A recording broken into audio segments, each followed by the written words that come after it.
Hello everyone. Today we're going to look at time periods after disasters. So you've already looked at warning systems and effective warning systems. So once those disasters have been detected and the warning systems have hopefully been enabled, after the disaster, there's 3 time periods that we can organize activity into. Number 1 is emergency. This is the first few hours to few days after the event happens. So here are some of the things that happen during emergency. Number 1, search and rescue. That's the priority. And really, the emergency period lasts as long as we're still searching for survivors. Next, the next thing during an emergency is to stop continued loss. So let's say that there's a fire. We're putting out the fires.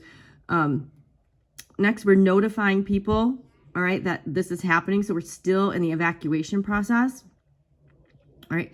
And what we found here is that most people underreact. A lot of people think about panic happening in a state of emergency, but that's actually not true. And then as you watch the video on 9/11, you'll see some examples where these buildings are falling down and people don't do anything. So this is something that we'll also look at. And then we also see something here called altruism. Altruism is people putting concern and helping others in front of themselves. So these are the people you think of: heroes, first responders running into the buildings to try to help other people. So again, emergency lasts a few hours to a few days. Next is the recovery period. This can be weeks or months after. And recovery periods, there's 3 distinct features of a recovery period.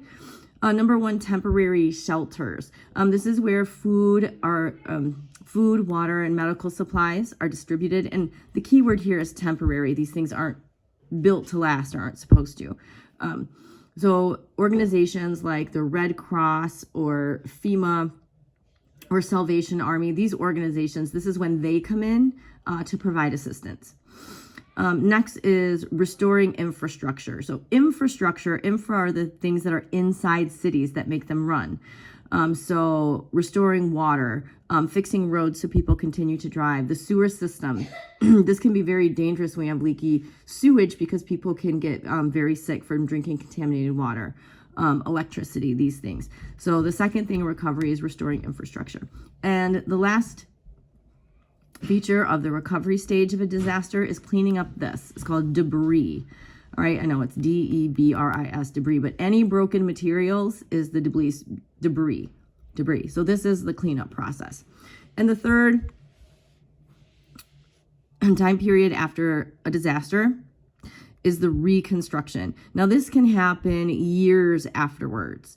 And this is where we permanently fix. All right, so we're looking to permanently fix. And what we really want to do is improve, all right, so that we can prevent and reduce the risk of this disaster to happen again. So when we looked at like Kobe, Japan and the disaster planet, this is kind of the goal. They looked to rebuild Japan and they built more earthquake resistant buildings and structures.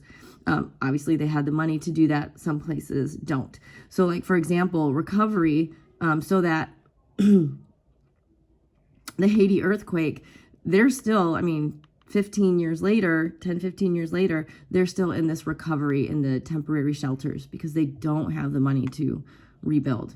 All right, so these are the time periods of disaster: emergency, a few weeks to hours; recovery, weeks to months; and reconstruction.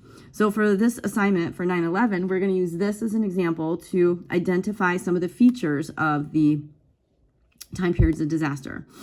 So when we look at this assignment, I'll have you watch this video here and just give me a brief summary of the timeline of events that happened with 9/11. The next is the man in the red bandana. That's 13 minutes long, and this is emergency. So here I want you to look for examples of search and rescue, altruism. What do we have? Notifying people, people underreacting. So kind of these first few days to few hours in emergency. Then recovery. I want you to use this video, ground zero, and find examples of recovery. So kind of what's going on. Restoring infrastructure, temporary shelters, and cleanup. And then the last part is the reconstruction, the permanently improving and fixing. So this is rebuilding ground zero.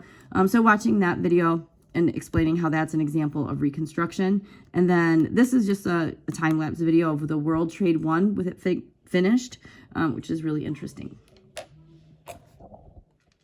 All right. Well, please let me know if you have any questions. Thanks.